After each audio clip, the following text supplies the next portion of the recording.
my name is Tori. This is Novel Life. Welcome back to my channel, and welcome to my August wrap-up.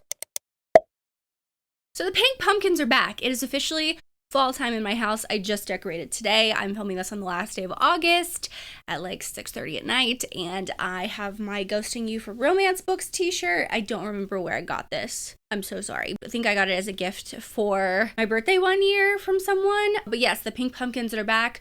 We have different shades of pink, and I'm really excited. I love it. It turned out great. I know you can only see like a certain amount behind me, but they're all over my bookshelves, and I love them so much. They will be around until probably November. Anyway, we're here to talk about the 11 books that I read in August, which is a little on the low side. I definitely got slumpy for the last 2 weeks of August. I only finished like 3 books in the last 2 weeks of August, which was horrible. I'm still trying to crawl my way out of a reading slump, but it's fine. Even though I only read 11 books, I had 5,300 pages. Even number, love that.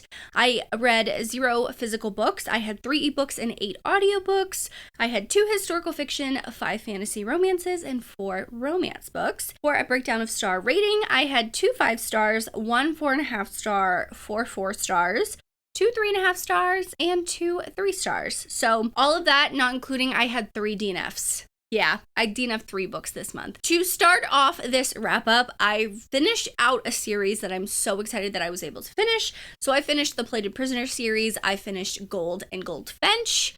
And this was an interesting way to end the series. I do think as an overall series, I think it's really good for fantasy romance. I liked it. I liked the characters. I love that there was that central romance between our hero and heroine. I don't want to say who because it's definitely a spoiler as you get into the books, but I did really like it. I will say that Gold was more of a filler book, and I didn't realize that there was no filler books in that series until I was reading Gold, and I was like, oh, this is a lot slower than some of the other books. So like every series is going to have a filler book no matter who you are, no matter what writer you are, and what genre you write, you're going to have some type of filler book.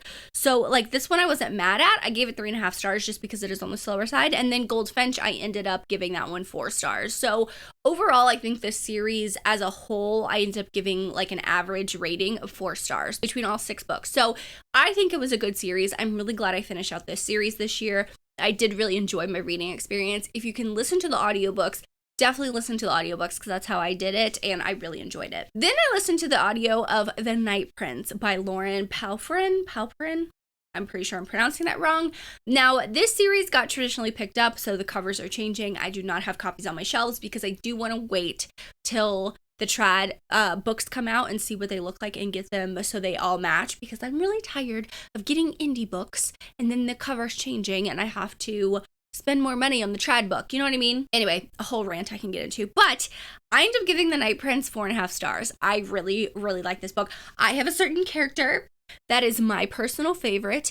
I am shooketh of how this like 2 books have turned out, because I thought one character was my favorite in book 1, and then we get to book 2 and I'm like, oh my god, no, I love this character. So I have been in that mood, I guess you can say, or with fantasy romances, where I hate a character, then I love a character, or I love this character, then I switch and I love the other character, when there's kind of like multiple love interests. And I think this is going to turn out as a love triangle. I'm pretty sure book 3 is. I don't know if it's going to be a 3-book series, a 4-book series. I have no clue. I think book 3 is not coming out till July of 2026, so we have a lot of time, but I really enjoyed this. I loved it. I would highly suggest the audios.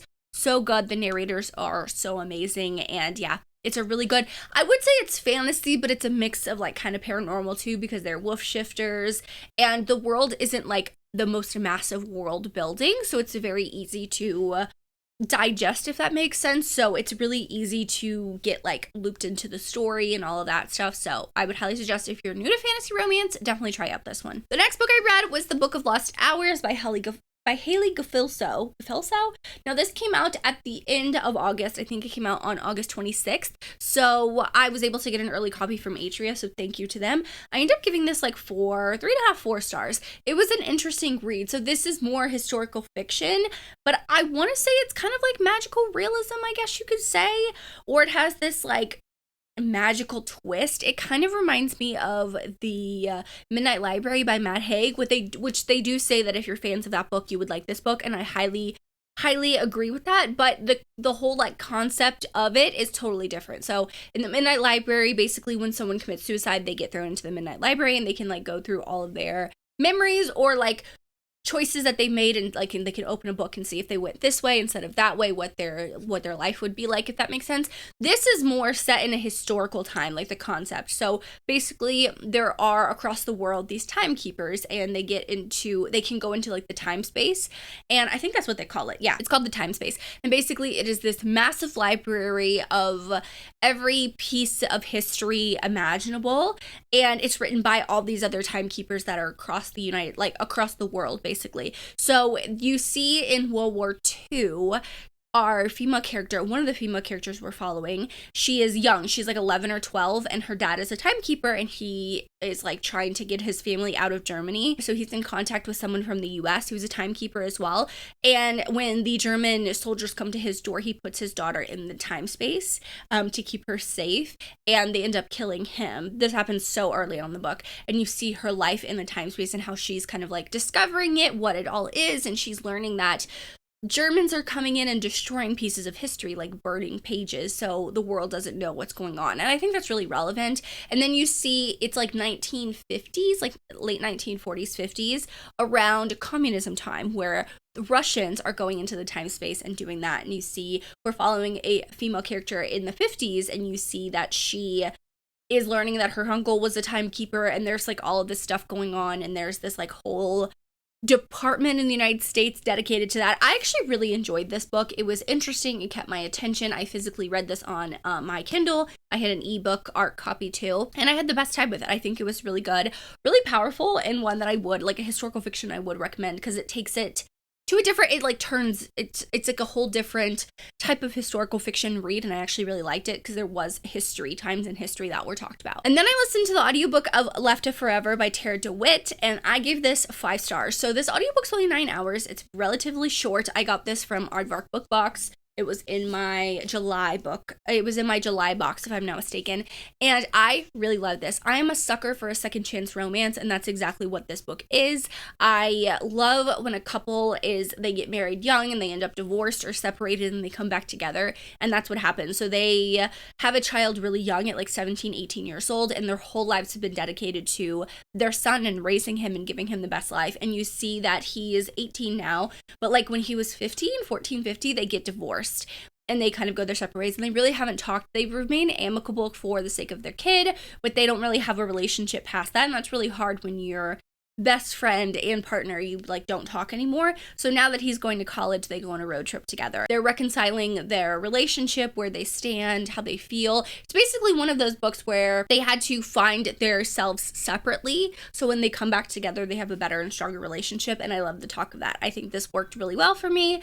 It's an amazing book to basically end the summer. I end up giving this 5 stars. And then I read Dear Reader by Tate James. So I was on reading sprints with my Patreon, which I do every single week, and someone mentioned, I forgot what we were talking about, but a bunch of them were saying that they read a Dear Reader and they were hooked. They read book 1 and book 2. Book 2 is Watch Your Back, I think.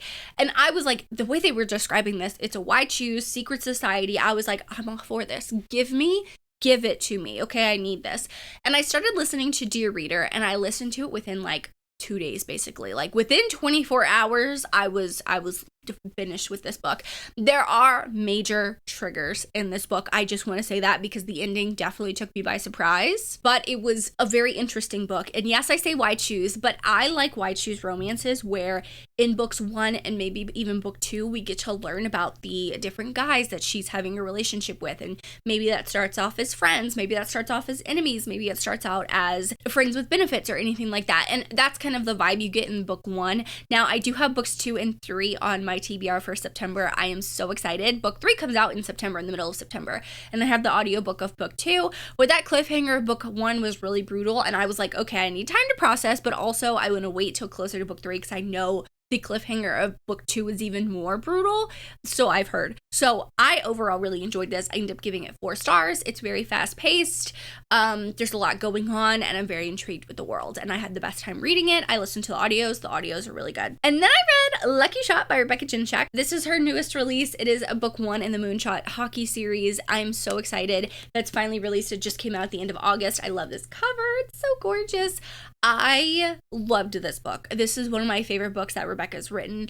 I related to Ruby so much. Now, she's a romance author, and she has to basically change her manuscript from baseball to hockey, and she's like, I don't know anything about hockey, and the publisher and her agent's like, don't worry, I'll set you up with interviews, and she sets up interviews with Nick, who is a single dad, and he's super grumpy. He doesn't want anything to do with it. His dad is older, like he's on the older side, lives with him and his son, and they meddle. He meddles in their kind of like relationship. The team found family aspect is so amazing. I can't wait for the rest of the series because I can't wait for all of the guys' books. Like, I'm so excited. And I just love this. Like, she blurts out random things. They're called inside thoughts, but they come out, and she's just like, I just loved her. I was laughing out loud. It's not rom-com-y. Like, I wouldn't say it's true rom-com, but they have aspects of amazing banter and amazing dialogue that makes it so relatable. So highly recommend this one. I give it 5 stars. I loved it so much. And then I continued with my Lady of Darkness series read along, where I read Lady of Ashes. I ended up giving this 3.5 stars. So this is probably one of the biggest books in this series, I'm pretty sure. And this is book 3. So a lot of things were happening. Scarlet is finding herself. You know, she made choices at the end of book 2 that definitely lead into book 3. And her and Soren, who is the main couple in this, they're figuring things out, and I really love their story. But I felt like I wanted more about the side characters, and while we're getting that, it's not as strong as like Scarlet and Soren's relationship. So like, I'm invested in the story, the overarching plot of this, of like where it's going. We start to learn more about the world, like the big world, like Melissa K. Rorick's huge world that she wants to write in. And that makes me really excited. Like I said, I love the core family. I love the found family aspect. There's a lot of things going. I just felt like this was slightly too long, if that makes sense. And I'm excited to finish out the series. I definitely want to finish it out before November, when the next book in her legacy series comes out. I'm just taking my time with it. I'm not giving myself like a hard deadline, but I did really enjoy the romance, like the core romance. So yeah, it was interesting. It's not my favorite in the series. I think book 2 is probably still my favorite, but I have a feeling that maybe book 4 might be my favorite. It's just like the vibes that I'm getting of the way it's gonna go, if that makes sense. And then I read at my Leave It to the Bros book club pick for August. I run Leave It to the Pros book club with Christy from Christy Reads a Lot, where we read a historical fiction book every single month, and we read When the World Fell Silent by Donna Jones Alward, I think it was. Now, this cover is what got us, okay? I love this cover. I think it's an absolutely gorgeous cover. But this story, I was like, what is happening? Okay, so it is pitched as the Halifax explosion that happened in 1917. So it's around World War I. And I'm like, okay, all for that. Like, I want to know about this time in history in Nova Scotia because I have no idea. I didn't even know this was a thing. That's not what the story's about. This leans more women's fiction in a historical time, which to me is not personally what I like to read in my historical fiction books. I read historical fiction to learn about a specific time, a specific, time and place, about characters in that time and place, and how, what happens to them, like say in Vietnam War, like The Women by Kristen Hanna. Now, supposedly, this is comparable to The Women. It is not. The only thing that's similar is one of the female characters we're following, she's a nurse. That's it. That's where it ends, okay? I just don't want, I know it's at the top of the blurb where it's like, if you love The Women by Kristen Hanna, you would love this. No, it's not even comparable, okay? I just wanted to say that. Now, with all that being said, I ended up giving it 3 stars, but when I'm like talking about it, when I was talking in our live show, me and Christy were talking about it, we had a lot more to say than we realized, and we were like, why? Why did she make these choices? Like, we're following 2 women. One woman has everything that could possibly go wrong to her happen, and the other woman, she like is this career woman, she's a nurse, she's doing all this stuff, and then all of a sudden she's like, she switches her tune halfway through the book, and I don't want to say anything else, but we were all confused. I was like, I personally didn't like this. Now, some people did enjoy this book, and I think that if you knew someone around that time or your family has history, like I think it would hit differently, but I was just hella confused. I was along for the ride, and I was like, it's a book, I just was not expecting anything that happened in this. Like, I didn't have any expectations other than to learn about that historical time, and I didn't. Now, I did end August, which I just finished this book today. Like I said, I'm filming this on August 31st. I ended the month with Endless Anger by Savannah Miller, so I am vlogging. I'm vlogging trying to get out of a reading slump. It's not really working. I ended up giving this 3 stars. Now, I'll tell you the tropes about this. It's secret society, childhood friends to enemies to lovers. He's very protective, dark romance. There's definitely triggers of on-page things. Please know that. There's a lot. Not necessarily to the main character, but the main character sees what's happening, if that makes sense. And I could see the potential for this, but I think because they were in college and college age, it didn't hit the same way. I'll say that. I have a lot of thoughts in my blog. We go on a wild ride, so that'll be coming Sunday for you guys. But yeah, 3 stars for this one, which is sad because I feel like new releases have been very mid, and I got that as a finished copy from the publisher, but sometimes I pick those books up and they just don't always hit for me. But that is all I have for my August wrap up. Those are the 11 books I have. I do want to mention the 3 DNFs that I had. I DNF'd Arcana Academy, by Elise Kova. This was my Patreon buddy read pick for August. I vlogged this. That's up on my Patreon. If you join, I have a 7-day free trial. You can see me crash out over this book because I was hella confused, and I got to about 36% before I DNF'd it. I did DNF Immortal by Su Lin Tan just because the writing wasn't my cup of tea. The way that it was written, it's not my favorite, so I DNF'd it, but that's not like a bad DNF, it's just not personally for me. And then The Ever King by LJ Andrews, I listened to the audiobook because I wanted to kind of read it or unhaul it, and I got the audiobook from Hoopla, but I did not like the narrators. I don't know if it was the narrators or the writing, but I had no idea what was happening in this book. I couldn't tell you anything. The first 20%, I was like, I don't know what I just listened to. So I ended up DNFing it. But all that being said, I do hope in September my reading gets better. Not only is it my birthday month, but I'm going on a trip. I get to see my brother. I have all these reading plans. There's so many amazing new releases coming out too, so I have high hopes. But if you made it this far and you want to let me know, leave me the book stack emoji in the comments down below. Thank you guys so much for watching. Make sure you like and subscribe for more content from me. As always, I hope you're living a novel life, and I will see you in my next one. Bye guys.